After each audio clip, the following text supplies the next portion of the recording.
This is exactly how one of our clients, Jeremy, a realtor in Vancouver, BC, Canada, got an appointment for a CMA with a $1.5 million seller in 49 days of him launching his YouTube ads campaign inside our program, Listing Accelerator. Hey, Mikhail, Jeremy calling from Vancouver. Just wanted to update you on that lead, Rona. I got a CMA tomorrow at her place. We'll see how it goes. It's a detached house, east side of Vancouver, 1.5 million. So let's see how she goes. Anyways, just wanted to give you the good news. Thanks for all your hard work. Talk soon. Bye-bye.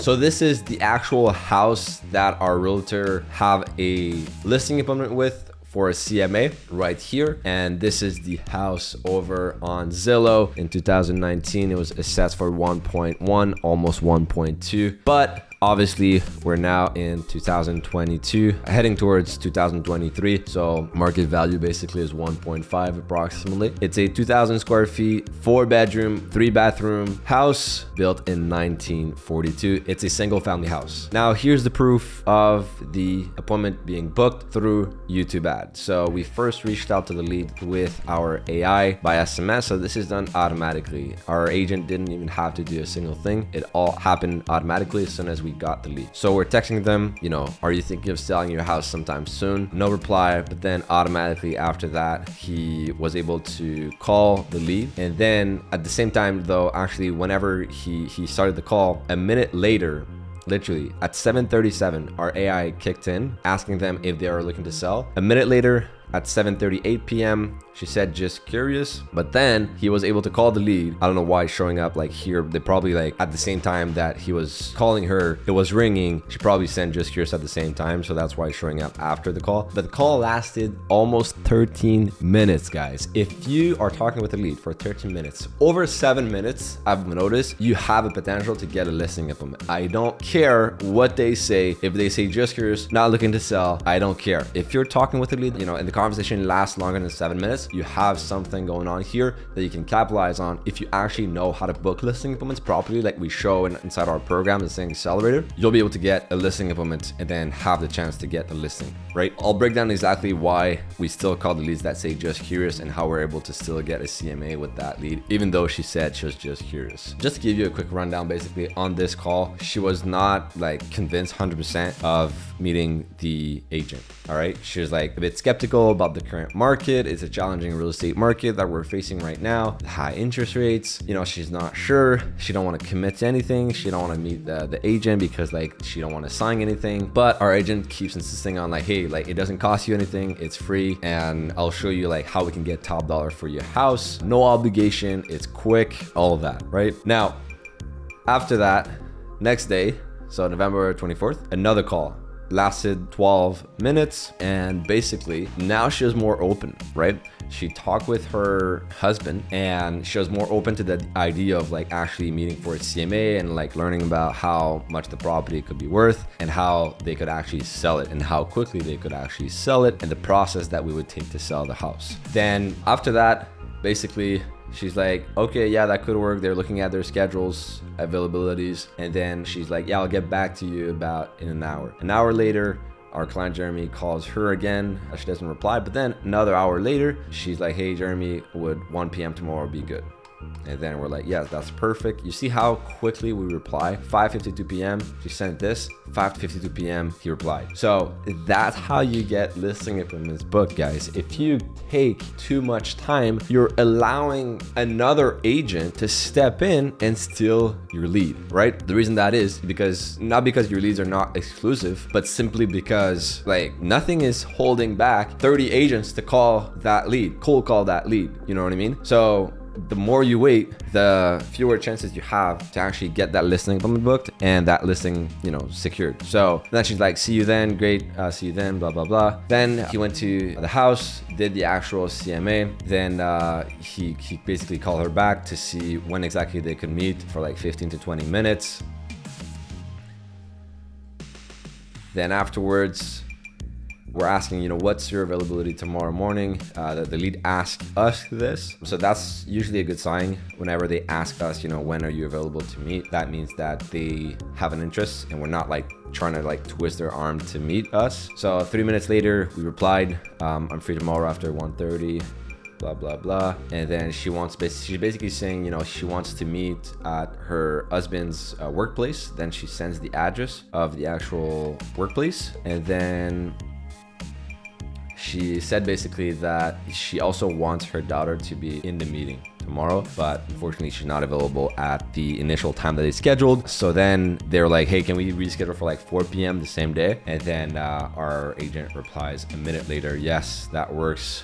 And then that's it. That's how we got the CMA, guys, for 1.5 million in Vancouver in 49 days of launching the campaign. Now, let me show you the whole breakdown. Here's the process that we took. First of all, in the actual YouTube ads, we talked with conviction, confidence, and charisma. Really important thing here. If you don't have these 3 key things in your video ads, they will not perform. We see dozens of ads every single day in the real estate industry to try to get more sellers, and we've noticed a pattern. Conviction, confidence, and charisma are the 3 C's that you need to make a great video ad perform extremely well over on YouTube. Now, if you don't have conviction, confidence, charisma, how can you get that? Well, first of all, you must know what you're talking about, right? You must know what you'll be saying. If you don't know what you're going to be saying, you can have something like this, like a visual, to help you either that clients that the viewers see or doesn't see, or you can make cuts so that it doesn't look like you're actually, you know, looking at your script. Now, you don't read. If you read in your video ad, it will not perform. The thing that you must know is that the ad that generated that CMA was the 3rd ad that we launched. All right. The first 2 ads were not converting. The first ad was at 0.18% CTR, and then the 3rd ad is now at 0.34 CTR. That means click-through rate, the percentage of people who see the ad and click on it. Now, you might think if you are not used to running ads online that this is bad. It's actually really good, especially in a competitive market like Vancouver, where the median home price are high and the competition as well is really high, right? Other markets similar that are highly competitive in terms of advertising could be LA, New York, for example, right? They're really unique markets where you need to be able to have a strategy that makes you stand out, and where a CTR of 0.34% is really, really good, right? So we almost doubled it from 0.18 to 0.34. So as you can see, we were at 0.18% CTR, and we're looking at all-time metrics. This means like from the start of the campaign. And now the ad, it's called ad number 4, but it's actually the ad number 3. It's just like the name of the ad, 0.34%, right? And that's also the same metrics that we have over the last 7 days. So last 7 days, I switched this. We'll see we're at 0.34%. So it's quite stable. That's a good sign as well that we have a good ad whenever it's stable, especially when we start scaling the campaign. Now, at first we were targeting the lower mainland with a population of 2.8 million people. All right. So the lower mainland looks like this on the map, and it's 2.8 million people overall living there. But then we realized that all the good leads were coming from East Vancouver with a population of over 200K people. And depending on your budget and your strategy, the sweet spot might be targeting places with like 200 to 300K people living there. It might be above this, it might be below this. It really depends on the actual market, what you're advertising, who you're advertising to, and a bunch of different factors. But overall, I've found that 200 to 300K people is a good sweet spot. The budget that we're using is $30 per day. That's what we started with. Actually, we started with $40. We brought it down to 30. And then obviously we're going to scale that gradually as well. I recommend starting with anywhere from $15 to $50 per day, obviously, or you could also start with $100 per day. That's what I do personally myself when running ads. I mean, we run ads all the time. I start my ad sets at $100 per day just because like I have the capital for it. And also I want to see exactly quickly what works and what doesn't. And I'm confident because I don't mind spending $100 per day, because in like 3 days, I know if it works or not, and I can like quickly find a winning ad. If you're spending like $10 per day, for example, it'll literally take you 10 times the number of days to find what works and what doesn't. So 30 days instead of 3 days like I do. So that's how we're able to get results quickly, is if you're spending more at the beginning, you can find exactly what works and hone in on this, instead of like, oh, I'm like conservative, let me spend $10 per day, let me spend like $15 per day. okay, it's fine. You can do that. Some of our clients are spending that. They're getting great results. But I'm telling you, if you have the cash flow for it, spend more and know exactly what you're doing, because if you don't know what you're doing and you're spending a lot of money, you're gonna shit yourself. No kidding. And it's gonna be stressful and you're not going to be able to scale. So that's why you need to know exactly what you're doing, not just on the ad side of things, on the landing pages and everything, right? So talking about landing pages, on the landing pages, we're seeing exactly what we're seeing on the ad. So everything else is congruent. Like everything is congruent. From what we see on the ad to what we see on the landing page is everything. So it's actually converting at 14% right now compared to 5% when it was an evergreen landing page. So an evergreen landing page means like almost like a template where like it's evergreen. It can be used at any given time for almost anyone, right? Then we customized it and then we went from 5% to 14%. We 3x the conversion, the opt-in rate on the landing pages by mirroring exactly what we were saying on the ad. We use the same verbiage that we use in the ads on the landing page. When we generated the leads, okay, we're calling all of them, even if they say they're just curious, because remember, this is what the lead told us at the beginning. We found that this is usually because they have their guard up, right? They don't want to feel pressured or sold to, right? Or because they're looking at different options and want to make the best decision. Whenever they say this and you have them on the phone, right? The key here is to ask questions, but also give valuable and relevant information to disarm them. So if you just ask questions like it's an interview, they'll freak out, you're going to lose them, they won't answer, and they'll hang out, right? So what I mean by this is if you're like, hey, are you looking to sell? They'll be like, I'm not sure. I was just looking for information. Okay. Have you, and then, what's the address? Are you alone in this sales process? Like what's making you think of selling? If you like, bam, bam, bam, bam, keep asking them questions where like, they're like almost reluctant to answer your first question, it won't work. When you see that they have their guard up, first of all, it's normal, right? They don't know you, you don't know them. So it's a complete stranger. You wouldn't walk up on the street, asking someone, hey, are you single? What are you doing on Friday night? Do you want to meet? Are you married? Like, would you consider like, we go out and then if everything, ends up correctly, then we can also get married possibly and potentially get some kids together, It just doesn't make sense. Like you wouldn't do that right when you first meet that person. So why are you expecting to have that same, a different reaction from a cold lead? Guys, if you are a real estate agent and you're used to generating leads from referrals, your SOI, it's not the same thing, right? It's not the same thing. They already have that trust built in. They already trust you. They already trust somebody who worked with you and trusts you. So they trust the person that referred them to you. So obviously it's not the same thing. It's a cold lead, guys. So it's a process, okay? That's what you need to understand. You need to warm them up, build trust, give value. And that way, over time and with value, they'll see you as the authority, respect you, trust you, and then want to work with you. All right. So right now, I'll give you another example. I'm shopping for a cleaning company for my condo because first of all, I hate doing my cleaning. I don't want to spend the time to do that because I think it's not the best use of my time as an entrepreneur. And my last company that I hired was a horrible one. I had a bad experience. All right. And I know though that I still need one. It's not because I had a bad experience that like all cleaning companies are bad. It's like same thing with like marketing companies. Like you might have worked with a marketing company before. It didn't work out. You had a bad experience, but that doesn't mean that all marketing companies doesn't know what they're doing and that they're bad. Same thing with realtors, right? So my assistant right now is calling multiple companies, asking them questions about how they work, how much they charge, etc., so we can make a better decision next time. Now, we might tell them, like my assistant and I might tell them, hey, we're just curious, right? Like when we talk over the phone. But in reality, the real thing is we're just curious to know if they're the right fit for us. That's what I'm curious about. So that's the same thing for real estate, guys. They might say, I'm just curious. Well, it might be because they listed their house with another realtor. It expired. They didn't have a good experience. They didn't market it. They didn't do anything after they put their sign up and nothing really happened. They didn't call them. They didn't have any updates. They didn't know what was going on. So put yourself in the seller's shoes. They don't know how to sell a house for top dollar correctly. That's why they're hiring you in the first place. So if they didn't get the result they were looking for before, they might not even understand why that is. Like why they didn't sell. They might have an idea or their own opinion, but they don't really understand and see the full picture because they're not a realtor themselves. So they're skeptical of realtors if they had a bad experience. So that's why you need to disarm them, educate them. Hey, you didn't sell your property before because this, and that. Do these reasons make sense to you as to why you didn't sell before? Yes, no, okay, let's dive deep into, let me explain to you better, like blah, blah, blah, blah, blah.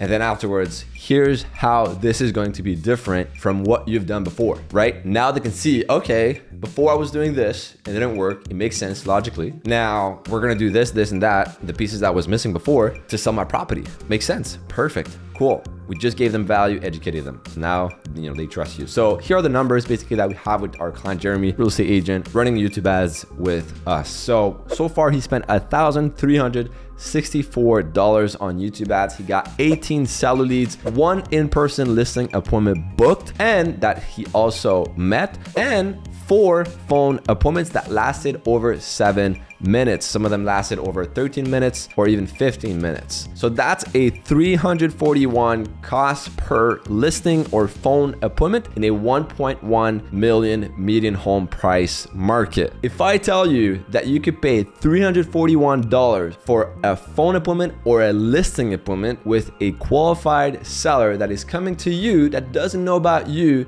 yet, not coming from referrals in a USOI, would you be actually able to pay that? Of course you would, because if you have a closing rate of, let's say 33%, 1 out of 3, you'd be paying like $1,000 approximately to acquire a new listing. Boom, boom, boom, boom, like systematically with predictability. So if you're spending $1,000 per month, you'd be getting a listing a month approximately. If you're spending $5K per month, you'd be getting 5 listings per month, right? It's a scalable system. Now, the potential GCI to earn on these appointments, the 5 appointments, right, is $110,000. That doesn't mean that he will get that amount in GCI and commission, but it is the potential. That's the value of the pipeline that we have so far on the phone appointments and the listing appointments in person that we got so far. That's also excluding the leads that he's also talking to right now that haven't booked an appointment yet, but that will in the future, okay? And the leads that we're nurturing as well. So the potential ROI, if that actually closes, right? If all of this closes, it's a 80x potential ROI, return on investment. That's the investment, that's the potential ROI.